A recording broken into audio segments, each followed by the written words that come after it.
श्री कृष्ण ने भगवत गीता में बोला कि आपका अधिकार है कर्म करना और उसके फल की चिंता नहीं करनी है, ना ही कर्म से भागना है और ना ही उसके फल की प्रतीक्षा करनी है।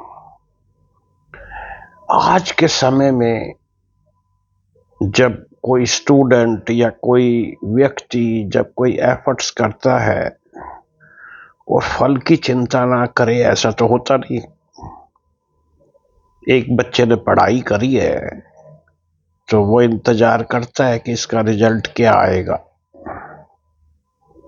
पर यहां सबसे इंपॉर्टेंट चीज जो है, जब भगवान ने कहा है फल की चिंता नहीं करनी, पर तुमने जो कर्म किया है क्या वो पूरी निष्ठा पूर्वक किया है? क्या आपने उस पे पूरा समर्पण डाला? क्या जो आपका लक्ष्य था उस लक्ष्य की तरफ आपने रात दिन एक कर दिया था? क्या आपने उसके अंदर पूर्णता डाली थी? क्या आपने सारे एफर्ट्स उसमें डाले थे कि नहीं? कर्म पूरा जब ही होगा जब लक्ष्य के हिसाब से उस पर मेहनत की गई है, उसको कर्म बोलते हैं। और फल अपने भगवान ने अपने पास रखा है।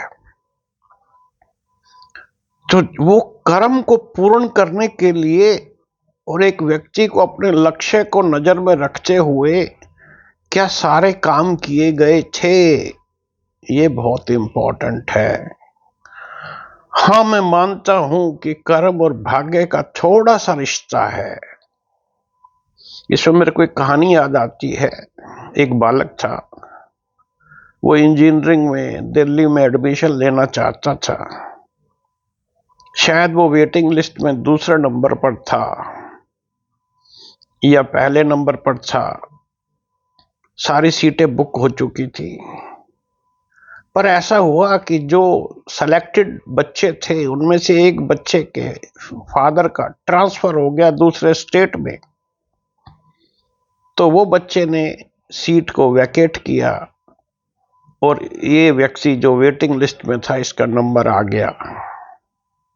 यहां हम कहते हैं कर्म और भाग्य का खेल। दूसरे व्यक्ति को जाना था और इनको सीट मिलनी थी, तो ये भी भगवान की मर्जी से हुआ। तो श्री कृष्ण जी ने बिल्कुल ठीक कहा, आपका अधिकार कर्म करने पे है, फल की चिंता नहीं करनी। भगवान सब कुछ स्वयं देखेंगे। धन्यवाद। अगर आपको कंटेंट पसंद आया तो शेयर कीजिए, लाइक कीजिए।